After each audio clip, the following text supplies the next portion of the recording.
I follow you around every dark corner.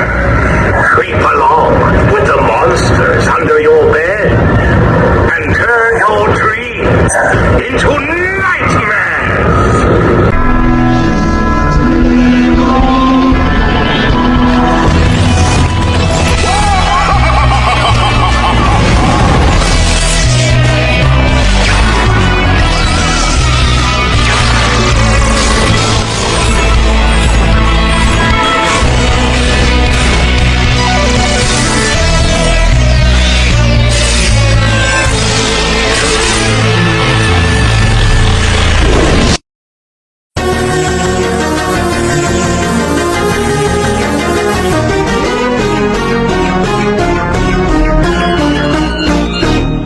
Welcome to Anger Management University. I am your professor, Courage the Cowardly Dog, and on today's episode of Anger Management University, we are going to talk about mental abandonment. Feeling abandoned is a distasteful, dreadful feeling. It makes you feel confused, sad, hurt, and frustrated. The trauma, if not talked about, can remain your memories for a lifetime and possibly haunt you forever. But here at Anger Management University, we give solutions, not speeches. To overcome the fear of feeling abandoned again, you just learn how to have faith in someone. But the problem is, it can extremely hard to have any faith in anybody when they can be all talk 1 minute and be so fake 1 day later.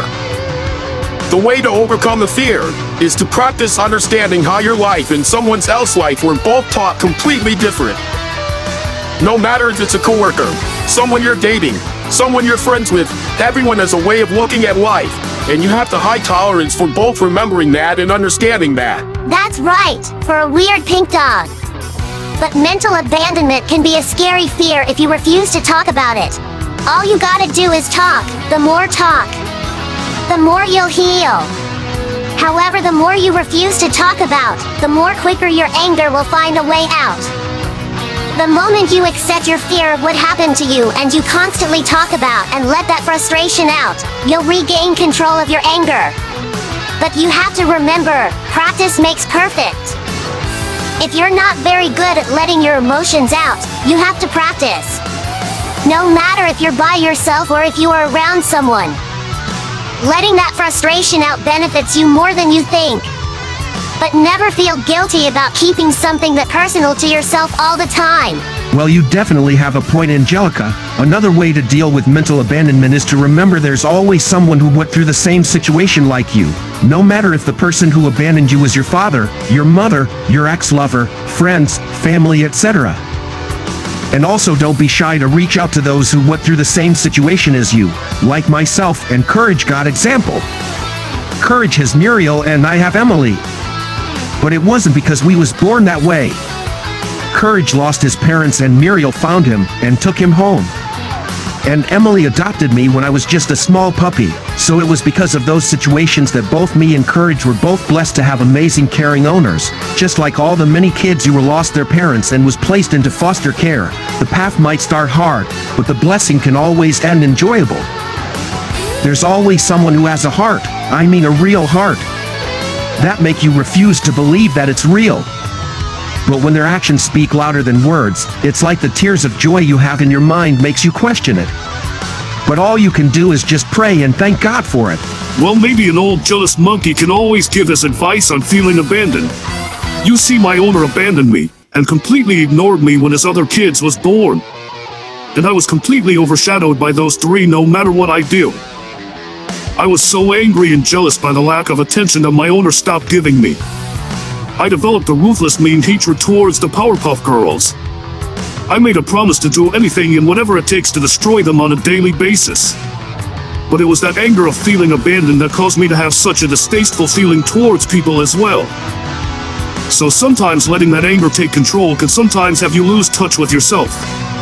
Because the attention you want you never received, and then as time goes on and you start doing better things for yourself, then it's like boom, people want to attempt to enter in your life and you just refuse to believe that it's real because it's not. Boy, do I know that feeling. To feel abandoned when you lose, but everyone wants to join the second you start to win.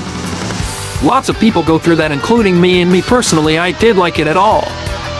But it's important to keep those who believed in you when no one else did close by. However, here's a trick. If someone knows you're easy to lose, there's a possibility anybody can lie to you to obtain a benefit that you have. And then it's like monkey in the middle. You extremely unsure who is real and who is fake based on the people who you felt didn't support you when you felt abandoned and alone. You're right, Lighting McQueen. That's why you have to pay attention to those who stayed with you as you was building your castle. But if you already built your castle, it'll make it a little bit more difficult to have any faith in really anybody. But sometimes if someone wants to be there and they constantly use their actions, why not give them the benefit of the doubt?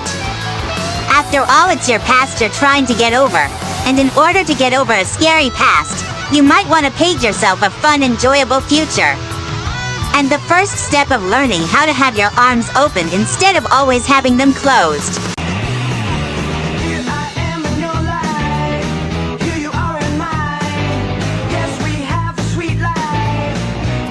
We got a hiccup.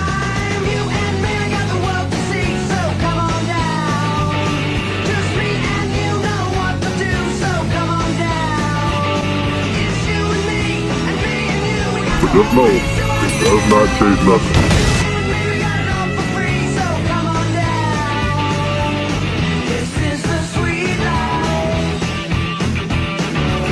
We got a hiccup.